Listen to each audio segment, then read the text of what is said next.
Good morning, everybody. I'm Don Stewart, and welcome to another edition of Breaking News. Today is Friday, the 6th day of June, 2025, and it's the 58th anniversary on our calendar of the reunification of the city of Jerusalem. A time for celebration, but in the midst of celebration, there is nothing but chaos going on right now in the state of Israel. We'll get to that in a minute. All right. Israel's paralyzing politics squander historic opportunities across the Middle East. This is a headline from the Jerusalem Post with the possibility of the government being dissolved. And then Israel HaYom has a story about this also. Dramatic days ahead. Israel's Knesset abuzz with speculation. What's going to happen next? And we'll talk about this. And then to make matters worse with all this going on, Hezbollah in Lebanon last night, the military slammed the blatant violation of the November ceasefire, accuses the terror group of preparing for future war. So they did a bunch of bombing last night in Beirut. So basically, we have chaos everywhere. And so, what we're going to do today, we're going to summarize the situation so you can see the potential problems that are now at the forefront of all of this. All right, later today in your Bible questions answered, we will have our fourth video in our short series specifically about the identity of the sons of God in Genesis 6. What does the Bible say about the Nephilim? That's what we'll be talking about later today. Now, like the two previous questions we've answered on this subject, does evidence from Genesis support the theory that the sons of God in Genesis 6 were angels? And with what we know about angels, does it make the angelic view in Genesis 6 impossible? We've answered those two questions the last couple of days. And our way of answering questions like this, we always do the same thing with any issue. What do? We start first with something that everybody knows for sure. In other words, there's a number of things in any issue you look at where whether you're on one side or the other, you have to deal with certain facts. That's what we always do. So we're going to list 10 things today about the Nephilim that we know for certain that everybody has to deal with, as what we did the last couple of days about the book of Genesis. Does it have anything to say about angels in Genesis 6? And of course, about the nature of angels. What does the Bible say about that? So we start with always what we know for sure, then we work from there. We'll be doing that again today to find out an answer to this question. All right, now, today, like yesterday, there's only going to be one edition of breaking news. Sorry, I wanted to do another one yesterday, but as I mentioned, we have work going on here at our house, and the place is pretty much still torn up. Hopefully, they'll get done today. Maybe it won't be till tomorrow, but we've got tarps on all our furniture and all that. Our cats love it. You can hide all these different places. But the point is, once the workers come, they came at 8 o'clock yesterday morning, didn't leave till 7 last night. So obviously, there was no opportunity for me to record with all the noise going on. And we're going to have a repeat of that today. So, one breaking news today. Tomorrow, promise if they don't come back, we'll do at least two breaking news and possibly a third edition because we wanted to get to the great evidence we mentioned yesterday from the Dead Sea Scrolls. New information has come to light that they actually are dated earlier than what was originally thought. In other words, when they put a date of when these manuscripts were written back before the time of Christ, we find out from AI, and AI has done this, it's great, that the dates are actually a little too conservative. They're actually much older, about 50, 60 years older than was originally thought. And that has tremendous impact on Bible prophecy in the book of Daniel, as we're going to talk about. In fact, I already have the thing ready to record, and we'll get that done for you. So, a lot of things going on today. So, blessed are the flexible, for they shall never be broken, as our pastor used to say. So, we'll be flexible. One edition of breaking news today, and also one edition of your Bible questions answered. Okay, so let's get to it. Headline number one. June 6th is the 58th anniversary of the liberation of Jerusalem. It's sign number 5 on our 25 signs. We're near the end. Jerusalem will be united under Israeli rule. Okay, here's what's going on. Today's the anniversary from our calendar of one of the most important biblical signs of the time of the end. That's namely the uniting of Jerusalem under Israeli rule. But let's take you back to 1948. When the modern state of Israel was born, the exact borders of the new country were not clearly drawn.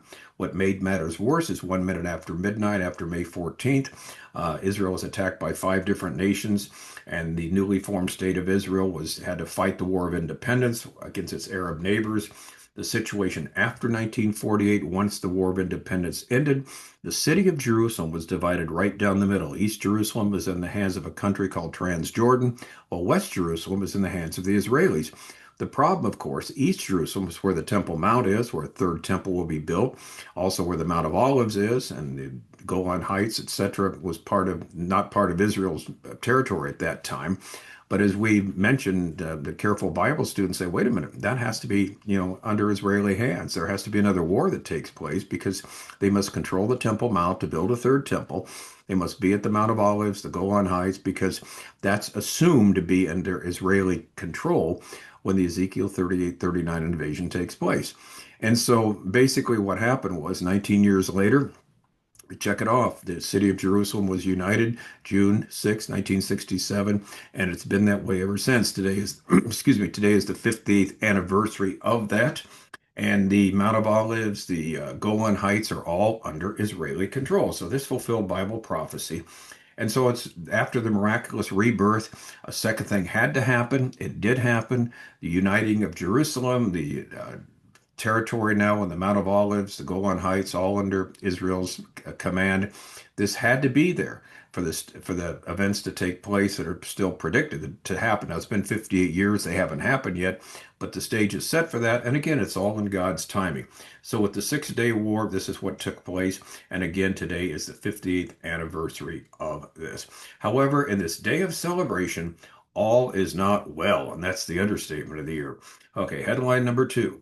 Israel's paralyzing politics squander historic opportunities across the Middle East. This is from the Jerusalem Post. Israel's legendary former foreign minister Abba Eban once quipped that the Palestinians never miss an opportunity to miss an opportunity. It might be time to start saying the same thing about Israel, this editorial says. Because when we think about October 7th, we need to view it like a coin with two sides.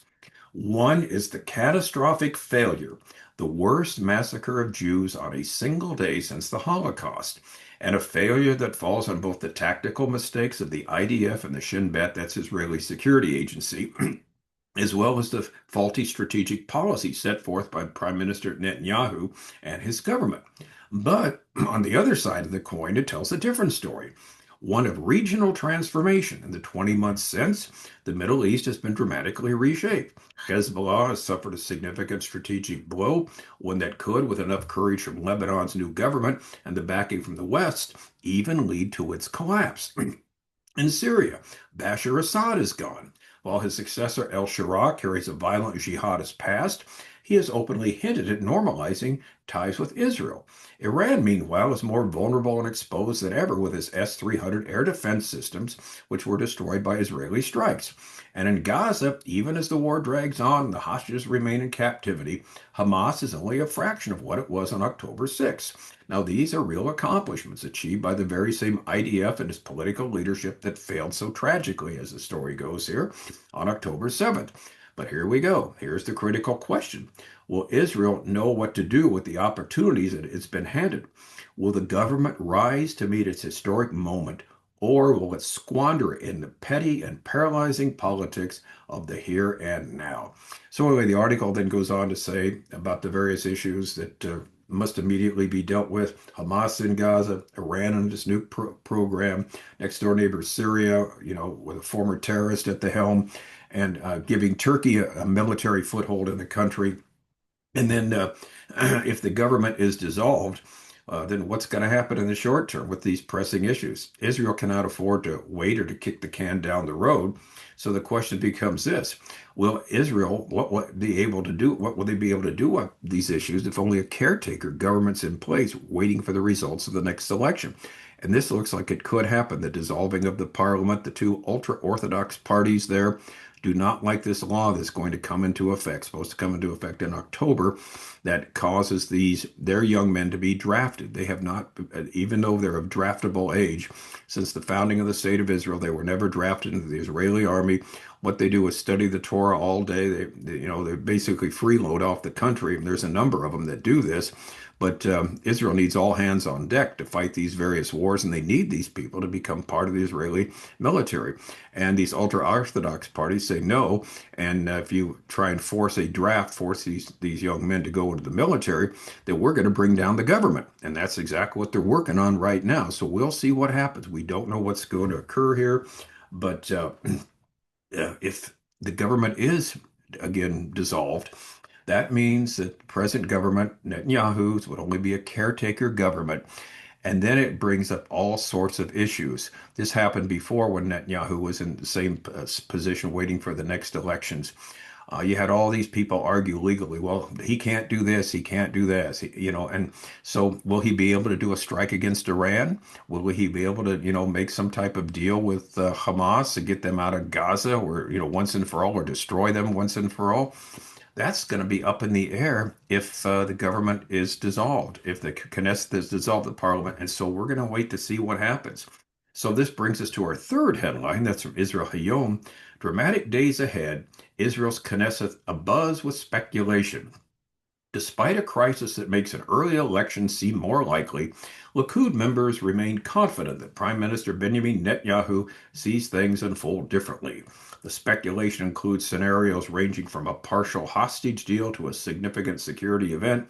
Each of these could cause the coalition's looming political collapse. In other words, if they get some kind of deal where they get some of the hostages back, or if they decide to strike Iran, then it could give a pause in the chaos that's there with the government.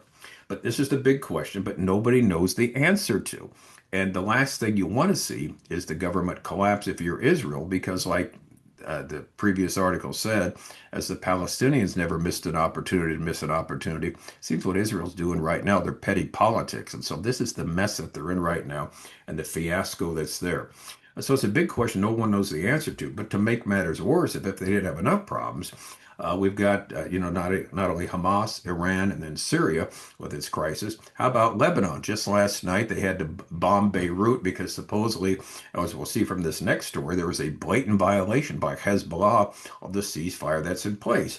Headline number 4, military slams blatant violation of November ceasefire, accused the terror group of preparing for a future war. So from the Jerusalem Post. The Israeli Defense Forces carried out a series of strikes on several buildings in Beirut's southern suburbs on Thursday evening that it said were used by Hezbollah to manufacture drones, and in a separate instance also issued the evacuation warning for 2 areas in a southern Lebanon town. Ahead of the strikes, which began shortly after 10 p.m., the military said it had identified that Hezbollah's aerial unit, called number 127, was working to produce many thousands of UAVs, unarmed aerial vehicles, under the guidance and funding of the Iranian terrorist officials. And so, in other words, they're preparing for another attack on Israel.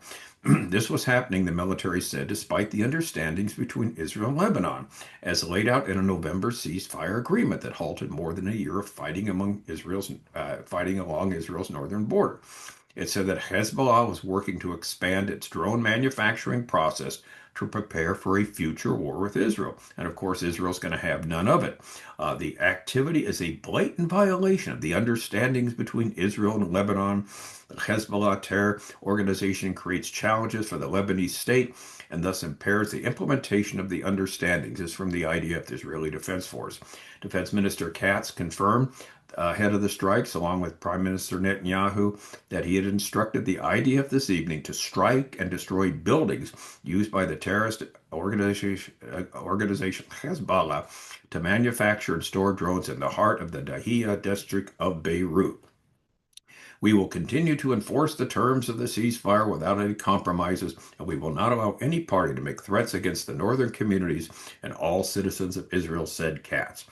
All right, so to sum up the headlines, on this day of celebration, Israeli politics are threatening to make these situations with Hamas, Iran, Syria, and Lebanon basically impossible to fully deal with now. Again, we must wait and see what happens, but needless to say, we have a real fiasco on our hands. All right, I'll see you again tomorrow on another edition of Breaking News, because like we said, today will not be possible to do one with all the noise in the house. And by then we ought to know more. But until then, we'll have the last episode, number 4, and our Your Bible Questions answered about the sons of God question in Genesis 6.